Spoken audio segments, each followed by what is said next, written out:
అత్యంత విషపూరితమైన పదార్థాలతో చేసిన సుబ్రహ్మణ్య స్వామి విగ్రహం తమిళనాడు పళనిలో ఉంది. శ్రీ సుబ్రహ్మణ్య స్వామి క్షేత్రాలలో ప్రఖ్యాతిగాంచిన మహిమాన్వితమైన దివ్య క్షేత్రం పళని. ఈ ఆలయంలోని స్వామిని సిద్ధ బోగర్ అనే మహర్షి 9 రకాల విషపూరిత పదార్థాలతో చేశాడు. ఇటువంటి స్వరూపం ప్రపంచంలో మరెక్కడా లేదు.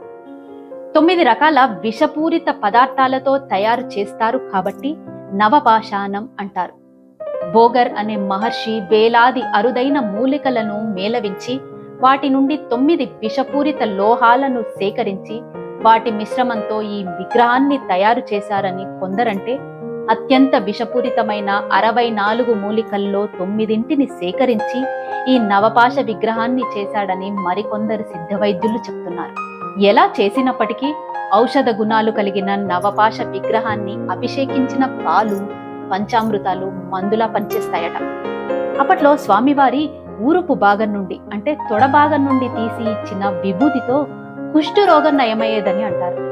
రాను రాను ఆ భాగం అరిగిపోవడంతో ఇప్పుడు అలా చేయడం లేదు. అయితే ఈ విగ్రహానికి స్వేదం పట్టడం, అదే చెమట పట్టడం మరొక విశేషం.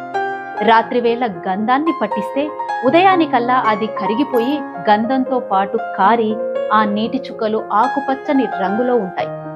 ఆ తీర్థం ఎన్నో రోగాలకు మందులా పనిచేస్తాయని విశ్వసిస్తారు.